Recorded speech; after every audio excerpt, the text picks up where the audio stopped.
Hey everybody, welcome to MagHub Monday. I'm your host, Nick Passero, and this is the show where we talk about everything related to media, sales, advertising, and of course, MagHub. Today is Cyber Monday, and I've got a special guest for you. Jonathan Muzio from AdCellerant. He leads their business development department over there. Join me for a conversation about how media publishers can successfully use and not only use, but get started with programmatic advertising inside their organization. So if you've never run a programmatic campaign, if you've never sold a programmatic campaign, Jonathan's going to share a couple of his best practices on how to get that ramped within your organization. We talk about two programmatic strategies that publishers should have in their toolkit if they're selling these campaigns to their advertisers. These are two strategies that he's seen time and time again be very ROI positive for your advertising clients. So these are sure winners. And then, of course, if you've never run a programmatic campaign in your life and your team doesn't know anything about programmatic, Jonathan shares a few ideas and strategies on how to ramp your team successfully to help them sell more programmatic offerings. Now, he and his team offer these services in-house, but regardless of what you're doing on the programmatic side, these tips and tricks are sure to help you. So let's go ahead and jump into the video.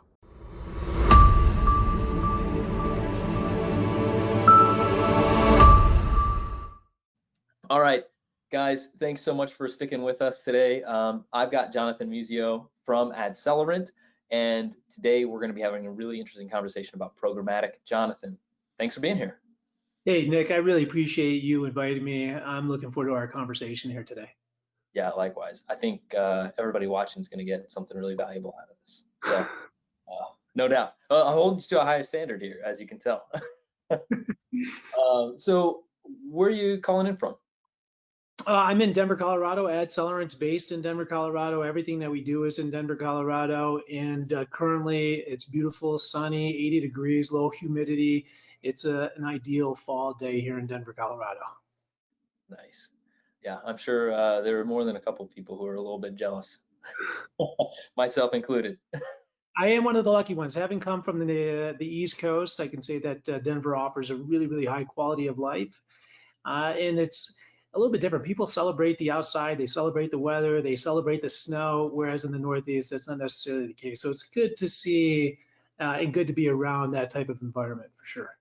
Yeah. Well, we're filming this in October, and so I gotta ask you, are you missing the leaf peepers out in the Northeast? Yes, you know what? I have to say, Nick, this past weekend, Columbus Day weekend, is the peak time to go out there and check some of the fall foliage. I grew up in upstate New York, up in the Adirondacks, and I have a lot of memories just driving around with my parents, my family, checking out some of the fall foliage, going on some of these long excursions. And yeah, I do miss it. There is a little bit of that here in Denver, Colorado, but it's not as feverish. It's not as frenetic as what you would imagine up in the Northeast, but it still is. I still miss it, but there still is a little bit that reminds me of the Northeast, at least when we are changing seasons here in Colorado. Yeah. It is it's a different world out there in the Northeast with those changing colors. And it's a short time frame, right? It's only a couple of weeks. So, well, anyways, let's go ahead and get into our conversation for today. So I mentioned programmatic. A lot of our customers, a lot of people watching this video probably have heard that term before. They may know what it is, they may be doing it, but for anyone who's heard about it, thought about it, considered it, what are some ways that a publisher might be able to kind of dip their toe into the water of programmatic and see success really early on, right? Ultimately, we want fast ROI, we want quick turnaround time, not a ton of training. But what's one way or two ways that you've seen publishers be successful in kind of flipping that switch with programmatic? That's a great question, and honestly, it's one of the questions that we get from a lot of our partners that have never really entered in the digital agency or programmatic space before. And programmatic advertising is a pretty large umbrella. There's a lot of different capabilities that fall underneath that programmatic umbrella. And programmatic advertising is just automating the delivery of digital ads. It can be a display ad, a video ad, or an audio ad to a predetermined audience, leveraging a lot of different data that's available to us so that you can target people based on what their demographic is, based on what kinds of searches they're conducting online, what they're browsing for, what they're shopping for, where they're currently physically located right now, or where they were located in the past. There's a lot of different tools and tactics that are considered programmatic that can automate the delivery of these different ads. And how we work with publishers to activate digital revenue, programmatic digital revenue pretty quickly are a couple of different tactics. One is through a tactic called digitizing your audience. So a lot of publishers are sitting on a mountain of data, whether it's physical addresses of where they deliver a publication to on a daily, weekly, monthly basis, or maybe they even have email addresses of some of their known audience and readers. We can take that data and we can digitize it utilizing a capability called device ID.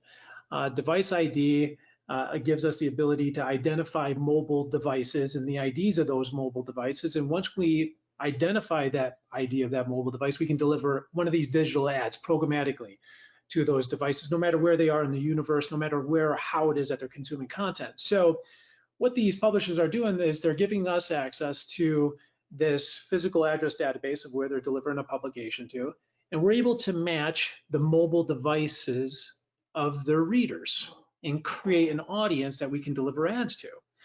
So these publishers, once we digitize that audience, we're creating packages with these publishers that include their print product, their website assets, as well as targeting the mobile devices of their subscribers. This gives their sellers the ability to focus on selling audience, which is something that they have been trained in, something that they do extremely well, instead of having to focus on selling digital. This is a great way to incrementalize loyal advertisers who have been, in some instances, advertising with some of these publications for decades. This just gives these advertisers who really, really, really want to get in front of your audience the ability to get in front of that audience in a very cool, unique manner. So that digitizing of your audience, that's the number one tactic that a lot of our publishers are leveraging right now to just try to ramp up digital selling right out of the gate with a partnership. Another tactic that they're using is a tactic called local news retargeting. So here it is that we are in COVID. There's a lot of people still sheltering in place. There's a lot of people that have been affected by COVID. They're out of jobs. They're spending more time at home because of the fact that they're staying safe and trying to protect their families. And as a result of that, they're spending a lot more time online, consuming content, reading local news, reading national news. There's a lot that's going on in the world today, from politics to social discussions, and obviously everything that's happened with the pandemic, that there's more time being spent on publishers' owned and operated websites, consuming content, consuming news, understanding what's going on and how it is that people can continue to be safe and continue to be informed. Publishers are taking advantage of this by incorporating what they call local news retargeting, which is placing a retargeting pixel on their website so that we can follow readers of content that you're creating on your website. We can follow them around the internet with ads and deliver them ads on behalf of your advertisers. So a lot of our publisher partners who have advertisers that are spending money to have display ads or video ads on their website, what they're doing is they're incrementalizing them. They're upselling them to include retargeting those people that are reading the website and following them around the internet with retargeted ads. It's called local news retargeting. And again, this is an easy way to just focus on selling audience and provide a solution to that advertiser that's going to allow them the ability, a unique ability, to target that user and that ideal client profile, that audience, when they're not on that website, no matter where it is that they're consuming content online. So it's been really, really beneficial. It's really, really exclusive to those publishers. If you digitize your audience or if you're retargeting people that are reading content on your website, it's very exclusive to that publisher, and thus they're able to monetize that and make at least grow revenue tied to that initially at the onset of incorporating some type of programmatic solution. Sure. So get right out of the gates, something that they could likely hit the ground running and see some good results. But let me back up a little bit. So you're telling me that the internet is stalking me. Is that what you're telling me here? Yeah, everything it is that I'm you sure do. you guys get that question a lot, right?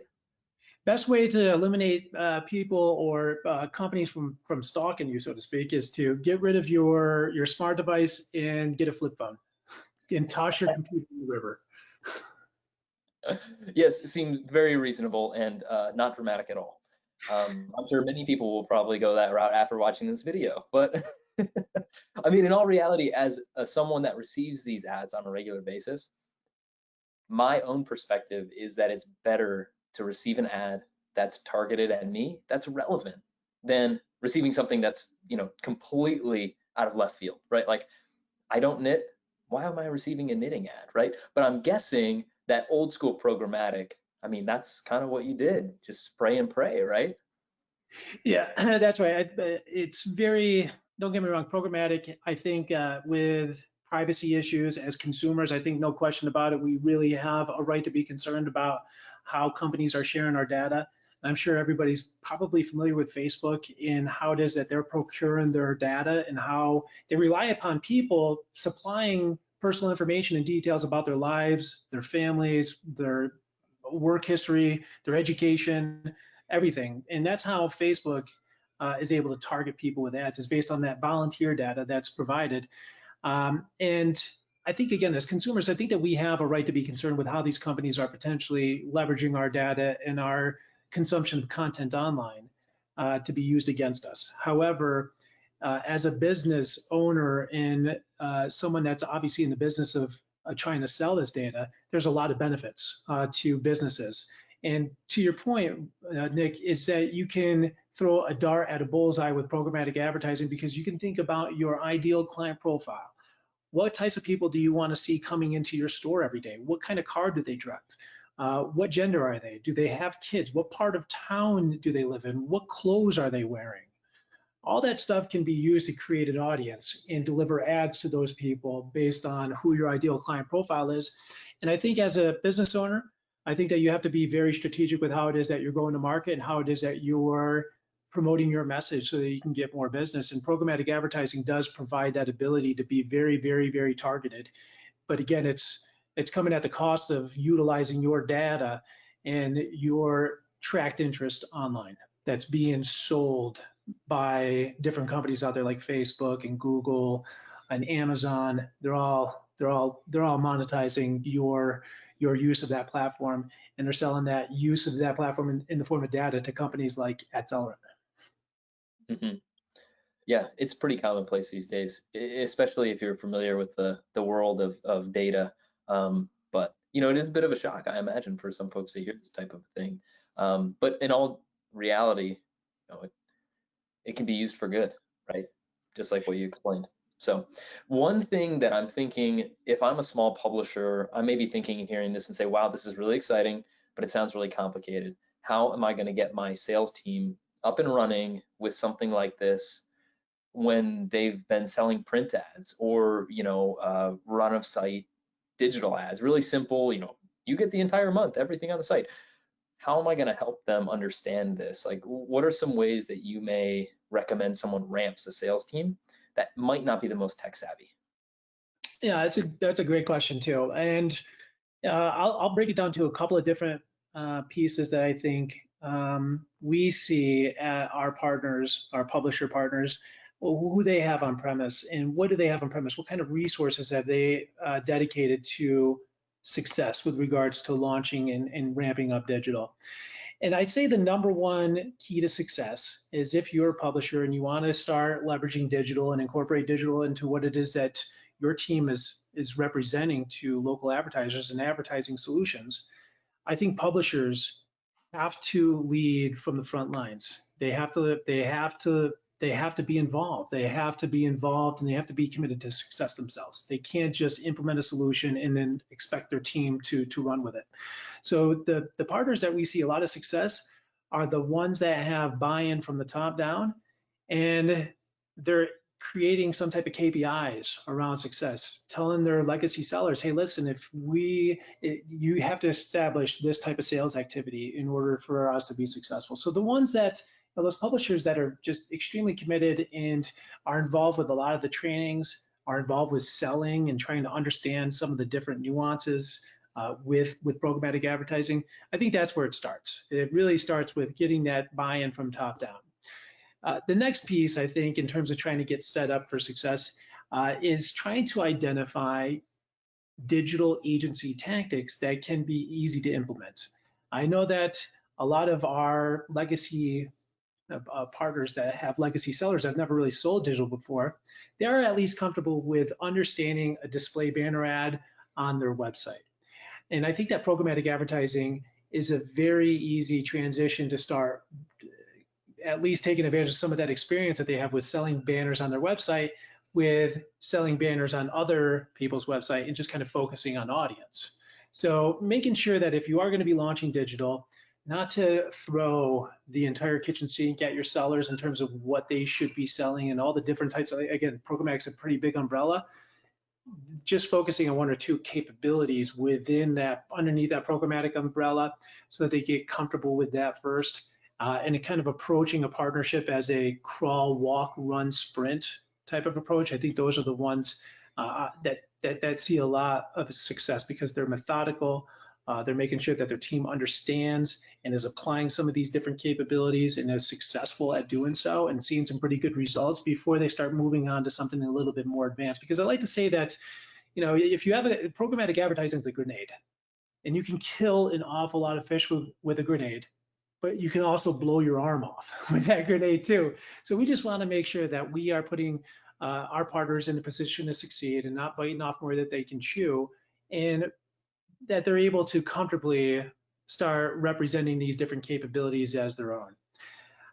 The third option in terms of what we see from a successful partnership is allocating and investing resources on premise to help your team go out there and start offering these solutions and products. So a lot of times we set up partnerships with publishers that don't have a digital sales manager or digital sales director. They might not have someone on the operations side of the business that's touching every single one of these digital campaigns, whether it's on their owned and operated website or if it's through a services provider like AdCellerant. So the publishers that are investing in resources, whether it's a digital sales manager that can go on four-legged sales calls with your legacy sellers, that can assist with training, that can just manage this aspect of the business. I think those are publishers that are very, very successful. And then again, on the ad operations side, I think that these are the unspoken, thankless heroes, honestly, in the entire operation are those ad operations people that are trafficking campaigns, that are swapping out creative, that are pulling reports, so that this way here, sellers can focus on the fun aspects of selling, which are pitching, closing, servicing, prospecting. You know, those are the fun aspects of selling. What's not fun is having to traffic in order to make sure that it's that you have all the assets in place so that this campaign is going to go live, and that you're checking up and making sure that the campaign is performing commensurate to what the client's expectations are. If you have that ad operations person on premise, it can really enable that sales team to really focus on the bottom line and really sell and grow digital revenue as well. I love that. Yeah. And to all you ad ops people out there, we love you. And if you're a salesperson, tell your ad ops or your trafficking department that you love them today because they deserve it. Take them out to dinner, do something nice, buy them an Amazon gift card. It's Amazon Prime Day today. Do something nice for the ad ops team. I know. I try to do it. I try to be a buffer, and I try to put them in a position to succeed as much as possible, because I know how much of what it is that we do relies upon ensuring that what is being sold is being executed accordingly. So I can't back you up enough on that, Nick. Yeah, it is sometimes a thankless job, but oh my God, is it necessary? It is so necessary, especially for salespeople to be successful, and not only to initially sell, but think about how much revenue, publishers out there, think about how much of your revenue comes from renewals. You want that campaign to go really well? Awesome. You got to invest the resources and the time to get somebody in that role that's going to ensure that that campaign is successful. And that's what's going to encourage people to come back to you to run more campaigns because it was worth their while. So anyways, Jonathan, that's all the time we got today. Tell people how they can learn more about you, AdCellerant. Where can they find you? Yeah. So you can learn a little bit more about AdCellerant at AdCellerant.com. And AdCellerant, we're a digital marketing services provider and ad tech company. We work with publishers to provide white labeled sales enablement, execution, and reporting support for several different digital marketing platforms, including programmatic advertising and all the different tactics that fall underneath that programmatic umbrella. But if you want to shoot me an email, have a conversation about what it is that you guys are doing from a digital perspective and how it is that potentially you can grow revenue in 2021, leveraging some digital agency solution, please feel free to reach out to me at jonathan@adcellerant.com. I appreciate it, Nick. It's been great talking to you today, and I look forward to having being featured again on this video series at some point in the future. And hopefully, if I have a video series, I can invite you to I would appear love on to our, join you. I'd be your first guest. I'm excited, looking forward to you being a guest on one of our shows one of these times. Yeah, it's going to be good. You guys are going to see more of Jonathan in the future. We got some interesting stuff in the works, so definitely stay tuned. And you have Jonathan's email from the email newsletter that I sent out as well. So you guys get in touch, or if for whatever reason you're seeing this video online and you need Jonathan's email, shoot me a line and I'll send it over to you. So thanks again, Jonathan. This was a lot of fun. We'll do it again soon. Likewise, appreciate it. All right, bye guys.